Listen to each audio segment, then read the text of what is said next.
Praise the lord. मसीह यीशु में आप सबकी सलामती हो। और मेरा टॉपिक है नया खानदान। जब आप किसी नए आदमी से मिलते हैं तो आप उसको अपना इंट्रोडक्शन करवाते हैं। वो आपको अपना आप जो है वो आपसे इंट्रोड्यूस करवाता है। फिर हम उसको पूछते हैं कि आप उससे सवाल करते हैं कि दरियाफ़त करते हैं कि आप किस इलाका से हैं, आपके वालिद क्या करते हैं, आपके ख़ानदान में कौन कौन है, आप कितने बहन भाई हैं। ख़ानदान बहुत अहमियत रखता है। हमारा ख़ानदान हमसे मोहब्बत रखता है, और जब हम मुश्किल में होते हैं तो मुसीबत में होते हैं तो वो हमारी मदद करता है, हमें संभालता है। इसी तरह जब आपने मसीह खुदावंद को कबूल कर लिया तब आप एक आलमगीर ख़ानदान के रुकन बन गए हैं। मैं और आप यीशु के ख़ानदान में शामिल हो गए हैं। जब हम उसको कबूल कर लेते हैं, अपना शख्सी निजात दहिंदा कबूल कर लेते हैं, तो हम आलमगीर ख़ानदान के रुकन के आलमगीर ख़ानदान के रुकन बन जाते हैं।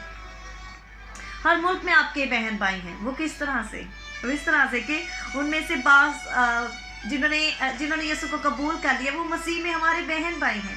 बाज़ उर्दू बोलने वाले हैं, बाज़ पंजाबी हैं, बाज़ हिंदी बोलते हैं और इंग्लिश बोलते हैं, और ऐसी बाज़ ऐसी ज़ुबानें बोलते हैं जिनका हमने कभी नाम भी ना सुना हो और हमें सुन के भी अजीब लगता है। लेकिन वो आपके और मेरे और हम उनके हैं, उनके बहन भाई हैं।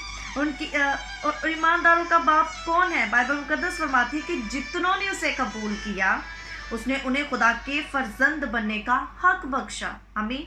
यूहन्ना पहला बाप उसकी 12वीं आयत में, जिसने अपने बेटे को दरेग ना किया बल्कि हम सबकी खातिर उसे हवाला कर दिया, और उसके साथ और सब चीज़ें भी हमें किस तरह ना बख्शेगा।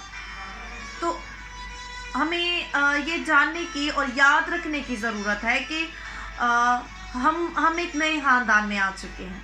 अगर किसी नागहानी आफात की वजह से या कुछ भी हो जाने से अगर हम अपने ख़ानदान से दूर हो जाते हैं या किसी दूर देश में चले जाते हैं, कुछ भी हो जाता है, अपने ख़ानदान से अलग हो जाते हैं, तो एक ख़ानदान है जिसमें हम रह सकते हैं, जिन्हें हम अपने बहन भाई कह सकते हैं, और वो है आलमगीर ख़ानदान, जिसके हम मेंबर हैं,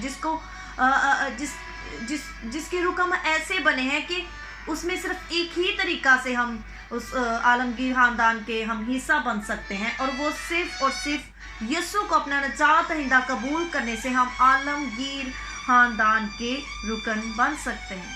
तो आज मैंने और आपने सीखा कि ये नया ख़ानदान हमें किस तरह से मिलता है। God bless you.